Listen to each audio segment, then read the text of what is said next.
안녕하세요. 선배들의 내공 따라잡기를 위한 다양한 정보를 제공하는 명품의 비밀 연구소입니다. 우리가 명품의 품질 개선을 하기 전과 후에 동일한 제품의 성능을 측정하거나 또는 하나의 제품에 서로 다른 두 가지 조건을 적용해서 그 영향을 비교할 때 주로 사용하는 대응표본 T검정 방법을 소개합니다. 대응표본 T검정의 핵심은 바로 대응되는 데이터를 분석한다는 점입니다. 이게 무슨 뜻이냐 하면 동일한 대상에 대해 두 번의 측정을 했을 때 이 두 측정값 사이에 통계적으로 의미 있는 차이가 있는지를 확인하는 분석 방법입니다. 오늘은 데이터 분석에서 자주 만나게 되는 대응표본 T검정을 정말 쉽게 설명해 드리겠습니다. 대응표본 T검정은 같은 대상에게서 두 번 측정한 값을 비교할 때 사용하는 분석입니다. 예를 들어 치료 전후 혈압의 변화처럼 동일 대상에 대해서 어떤 개선 활동 전후의 변화를 측정하여 이때 두 값 사이의 평균 차이가 우연일까, 의미 있는 변화인가를 따지는 것입니다. 또한 두 가지 다른 조건, 예를 들면 새로운 공정과 기존 공정이 동일한 대상에 미치는 영향을 비교할 때 주로 사용됩니다.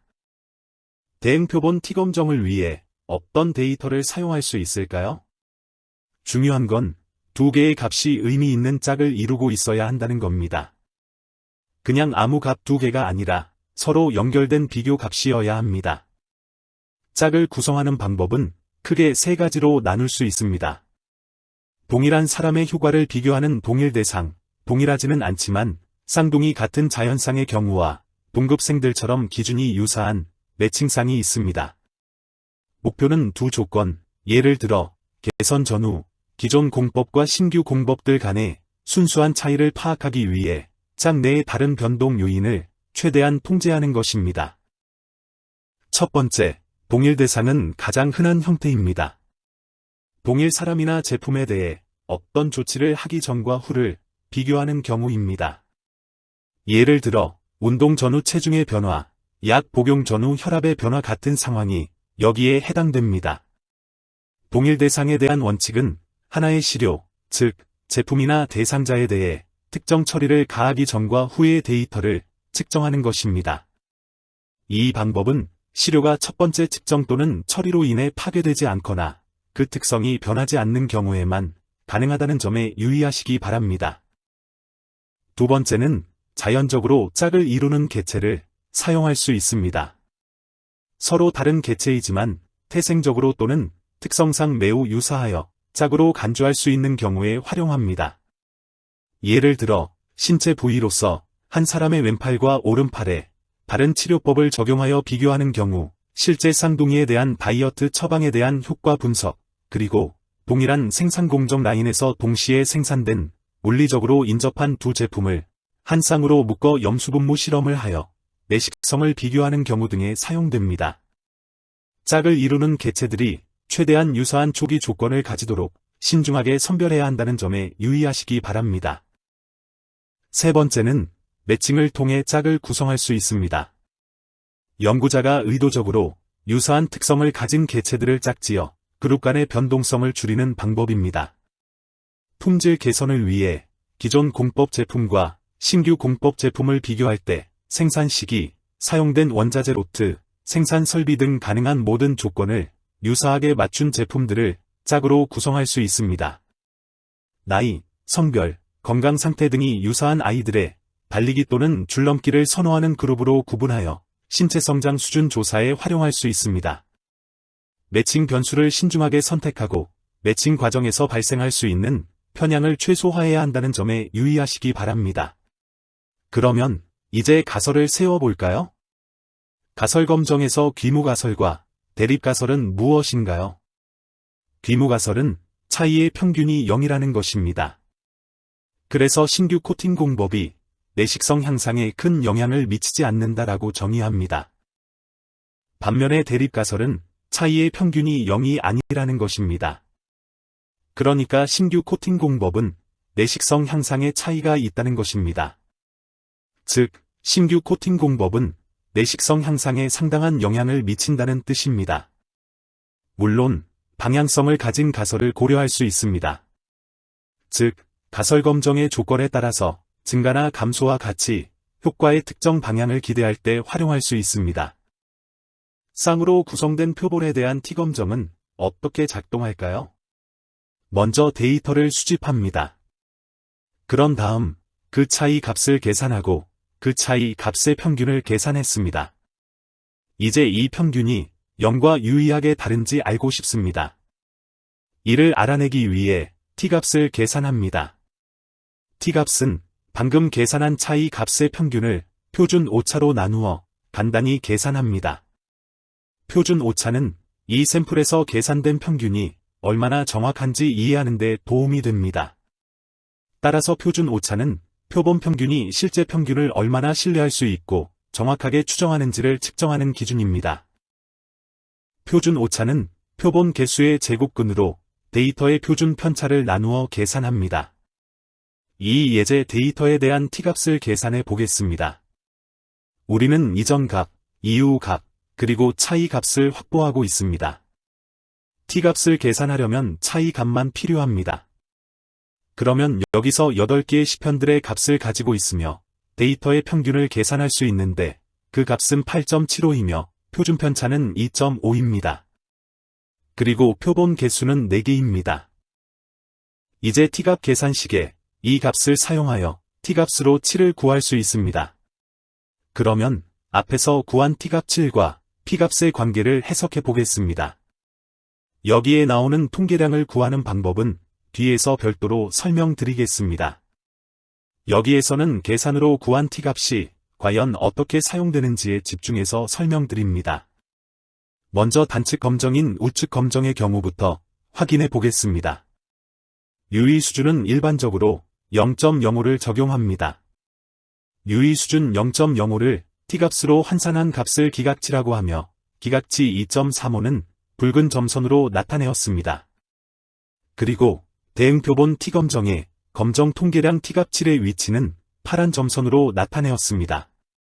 이 값은 명확히 분홍색으로 나타낸 기가격 안에 있음을 확인할 수 있습니다. 이때의 P값은 0.003입니다. 정리하면 P값 0.003이 유의 수준 0.05보다 작은 값이므로 귀무가설 기각, 그리고 신공정의 내식성 향상이 통계적으로 유의차가 있다는 판단을 할 수 있습니다. 이번에는 양측 검정인 경우를 확인해 보겠습니다. 유의 수준은 동일하게 0.05를 적용합니다. 양측 기준이므로 유의 수준 0.05를 양쪽 두 부분으로 나누어서 기가격은 양쪽에 각각 빨간 영역으로 2.5%씩 할당됩니다.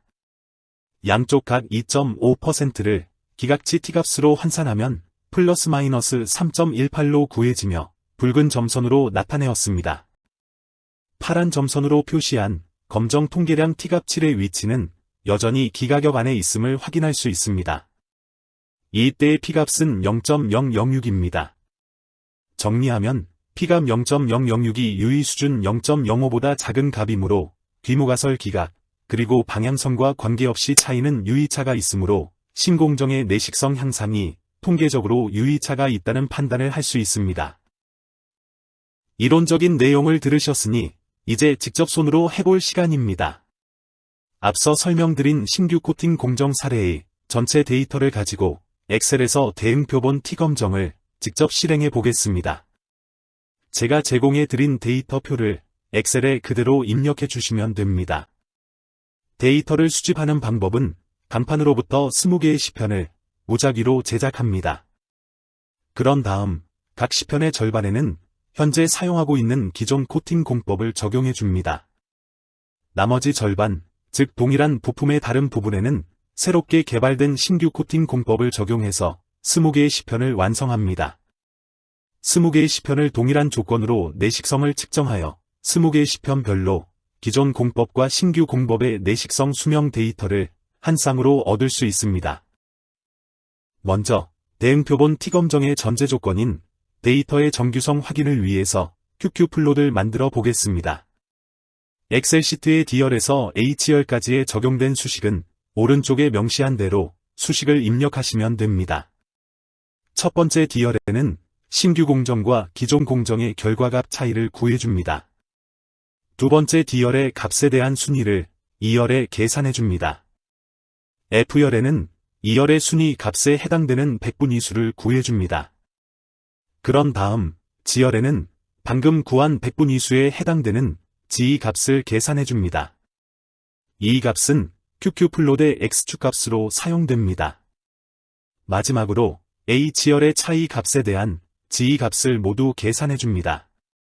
이 값은 QQ플롯의 Y축값으로 사용됩니다. 앞에서 구한 G열과 H열의 값을 모두 선택한 다음 엑셀에서 분산형 그래프를 그려주면 다음과 같은 QQ플롯이 만들어집니다. QQ플롯으로 정규성을 확인하는 방법은 통계값이 아닌 시각적 판단으로 각 데이터의 점들이 추세선을 벗어나지 않고 얼마나 잘 일치되고 있는가를 육안으로 판단하여 정규성을 확인합니다. 확보한 그래프를 살펴보면 점들이 직선에 거의 일직선으로 배열되어 있으므로 데이터는 정규 분포를 잘 따르고 있다고 볼 수 있습니다. 점들이 S자 형태로 휘어 있다면 데이터가 외도를 가지고 있을 가능성이 높습니다. 꼬리 부분이 직선에서 크게 벗어나 있다면 꼬리가 두껍거나 얇은 분포일 수 있습니다. 중간은 잘 맞는데 양 끝에서만 벗어난다면 중심은 정규적이지만 이상치나 극단 값이 존재할 수 있습니다. 점들이 무작위로 흩어져 있다면 정규성과는 거리가 멀다고 판단할 수 있으므로 이러한 이상한 징후가 발견되면 데이터 수집의 문제점을 먼저 해결한 다음 대응표본 T검정을 실행해야 합니다. 엑셀로 대응표본 T검정을 실행하기 위해 먼저 데이터 탭으로 가셔서 데이터 분석을 클릭해보세요.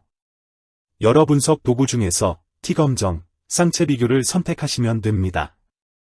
대화 상자가 뜨면 변수 1 범위에는 신규 공정 수명 데이터를, 변수 2 범위에는 기존 공정 수명 데이터를 범위로 지정해 주세요. 가설 평균 차이는 0으로 입력합니다. 그리고 이름표를 체크하시고 유의 수준은 0.05로 두시면 됩니다. 마지막으로 결과를 어디에 표시할지 출력 범위에 제2원을 선택하고 확인을 누르세요. 대응표본 T검정 결과가 다음과 같이 구해졌습니다. 결과가 나오면 가장 중요하게 확인해야 할 부분은 P양측 검정이라고 표시된 P값입니다. 분석된 양측 P값은 유의 수준 0.05의 우측 기각치 2.5%보다 작으므로 기모가설을 기각합니다.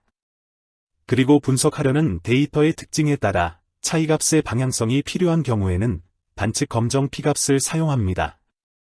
사례의 단측 P값은 유의 수준 0.05보다 작으므로 기모가설을 기각합니다. 분석 결과를 정리하면 단측 및 양측 P값 모두 유의 수준인 0.05보다 작으므로 귀모가설을 기각하고 신규 공정이 간판의 내식성 수명에 유의미한 영향을 미쳤다고 판단할 수 있습니다. 마지막으로 결과 해석 시 유의사항을 살펴보겠습니다. 단순히 두 그룹의 데이터가 있을 때 무조건 대응표본 T검정을 사용해서는 안 되며 동일한 개체에 대해 두 번 측정했거나 또는 서로 강하게 연결된 쌍을 이룬 경우에만 사용해야 합니다. 분석 결과 P값이 0.05보다 작으면 무조건 매우 중요한 차이가 있다고 생각하면 안 되며 통계적으로 유의미하다는 것은 단순히 우연히 발생했을 확률이 낮다는 것을 의미함을 유념해야 합니다. 대응표본 T검정을 아무 데이터에나 적용해서는 안 되며 차이 값들이 정규 분포를 따른다는 가정을 반드시 확인한 이후 실행해야 합니다. 대응표본 T검정에서 유의미한 차이가 나오면 적용한 개선 활동이 직접적인 원인이라고 단정해서는 안 되며 두 측정값 간의 연관성 또는 차이를 보여줄 뿐이라는 점을 항상 염두에 두셔야 합니다. 오늘은 제품의 품질 개선의 도구로 많이 사용하는 대응표본 T검정 방법에 대해 설명드렸습니다. 오늘 내용이 명품을 기획하고 계신 여러분께 도움이 되셨다면 구독, 좋아요 버튼을 꼭 눌러주시고 알람 설정도 부탁드립니다. 직장 선배들의 내공을 따라잡을 수 있는 더욱 좋은 명품의 비밀 에피소드로 보답하겠습니다. 지금까지 시청해주셔서 감사합니다.